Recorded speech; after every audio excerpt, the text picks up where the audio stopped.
My name is Ayo Emahime. Welcome to another edition of Voice for SME. Today, we'll be talking about a very important issue. The issue is so important that even Abraham Maslow said that it is one of the basic necessities of life, which is what it is: shelter. Everybody needs shelter, every business needs shelter. And just like about 4 years ago, the United Nations said that Nigeria had a deficit of 17 million units of properties, of the housing units, for us to move to living a normal life. But has that deficit been taken care of today? We don't know. And to me, so far, it's even getting wider and wider. And for the average man, it's a big challenge to get property, because renting property is an issue before we now talk of even buying one. But today we're going to meet someone who will be able to help us and find out if it's possible to cover the 17 million deficit, or when is it possible that housing will now become a commodity where everybody can actually access it. Thank you. So, in our talk today, talking about real estate, properties, mortgage, meeting the housing deficit, we have one of the movers and shakers in the real estate industry that will be giving us information and guidance on our Voice for SME TV. She is in the person of Mrs. Olajumoke Fashanu. We are happy to have you. You're very welcome. I'm so excited. My name is Olajumoke Fashanu, and I'm the MD CEO of Firsthome Mortgage Brokers Limited. By profession, I'm a mortgage expert. I'm a fellow of the Institute of Chartered Accountants of Nigeria. And I will say I'm very proud to be an entrepreneur. So how has the entrepreneurship journey been? Oh, well, it's exciting. You need to be courageous. It's helpful to identify your core strength. And I think I have found the leverage in the fact that I have a very supportive board of directors, and they're very committed and passionate about the sector. So that kind of makes it easier than if I was an entrepreneur that's just going in all alone by herself. So with the competence, with the support of the board, it's not been too challenging. At least it's not hopeless. And to make matters worse, the sector we're playing in is just as you said when you were doing the intro, housing is one of the paramount needs of human beings. It's one of the basic needs of human beings. And there was a study I came across that reported Nigeria to have the largest percentage of the young people. So we're in a sector that is important. Okay. Like I said at the intro, that there are 17 million units in deficit. Is that still true today? The 17 million, we've been hearing that figure for several years. So I'm sure that if there's a current data, it definitely will be more than 17 million. Wow. But for the sake of argument, it's good to look at it as 17 million.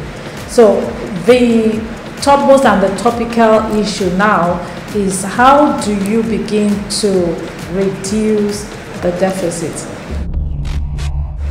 And I would say that one process which is very practical is, you'll understand that if you're talking about 17 million home ownership, there are people in every society, there will be people who would not be able to afford to own their own homes. Like they're going out to secure a mortgage, they're going out to buy a property.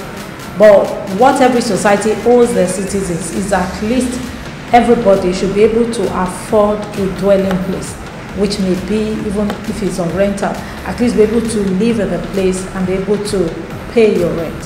So, with the present state of the economy, do you think mortgage at any point in time will be affordable for everybody, especially home ownership mortgage?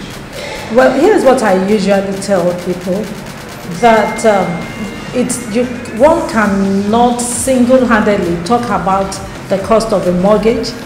You look at the cost of the interest rate at which you get your mortgage product, and that is also an indication of inflation, is an indication of the cost of funds generally within the society.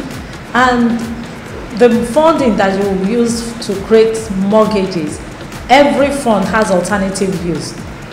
You understand? So, but here's the fact that one pathway that I find very encouraging, that the cost of providing mortgages won't come down drastically when we've been able to have a connect between the pension fund and funds that are available for mortgages. There are a lot of funds locked up, and there's a lot of work going on to make sure, while you want to grow mortgage, you don't want people to retire and still be penniless or coverless. So due care definitely has to be taken, that every due care to ensure that the safety of the funding in the pension funds remains constant. But here is the message really. An individual may not be able to single-handedly affect the cost, the interest rate at which you get mortgages. But you will agree with me that one deterrent that I think had been a challenge in our society is the fact that people don't even save up towards owing a mortgage. The earlier, and that takes us to what I said about the statistics that refers to Nigeria in the whole world as having the largest group of the young people. So the earlier a young person becomes conscious of the fact that I want to own a home, so I start saving. So the times when they get money and spend everything on a lot of fad, on a lot of things that are consumables, if there's a saving culture towards even opening a mortgage account, that ultimately will build up a large savings deposit. And so it's not everybody that will start on the same day. It's not everybody that will qualify for the mortgage on the same day. So within the mortgage bracket, there just becomes huge savings deposits. Most people will always argue, is it that there are no houses? You will agree with me that there are a lot of areas you go to in Lagos, there are a lot of places you go to in Abuja, all the houses are empty, there are houses. So it's not per se that there are no houses, but there is a mismatch, houses that people can afford and the ones that are existing. So the hope that I see is that there are now different options. There are now products like rent to own, in which case the business sense behind having homes available on rent to own is if people can afford to pay rent, then it means that the challenge they have is they find it hard because of the economy to build up their equity contribution. Equity is everybody's own stake in the home they wish to buy. So gradually, as there are different options, if you can't take a mortgage, then you will be able to build up. If you can build up equity, you'll be able to take a mortgage. Now, if because you belong to that low cadre and your resources are so limited that you can't even build up anything as equity contribution, then you will be able to afford to pay your rent. In the year 2012, I was with a mortgage bank. I was the head of business development. I was in charge of treasury and basically just overseeing all the branches. Now I saw that everybody was making a lot of effort. Don't forget that if you work and you live in Lagos, officially they're just 8 hours.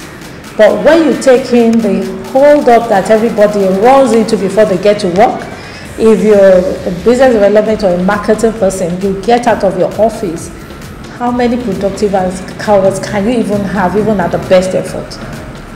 So I saw that there was a constraint that was actually limiting the success that the mortgage bank could have. So after deep thought, I have the diary here, and March 2012, I said, what do I do next? I said, establish a mortgage brokerage firm. So I made all the inquiries from CBN. There was nothing like that. There was no blueprint. There was no guidelines. There was no policy. I went to UMBA, Mortgage Bankers Association of Nigeria. I went to have a chat with them that I want to get approved to set up a mortgage brokerage company. And they said, there's still no policies, there's nothing. So if you set it up, It means you're setting up a business, trying to do financial services, but you're just doing your own. It's just like opening a shop, and I didn't want that. So I now did one thing. I used the department, the business development department of the bank to explore what we're doing now. So we got in, and it grew the business. The head office business development had so much transaction that they were running 24 hours. The head office of bank, the branch that serviced the head office, the operations unit, we are running 24 hours. Yes, because we had such huge transactions. And what was the strategy? Everything we're doing as a mortgage brokerage company was what I just tested out, because I believed that mortgage is about volume. And the only way to create the depth that is needed, it's only through mortgage brokerage that you can achieve it and get it done.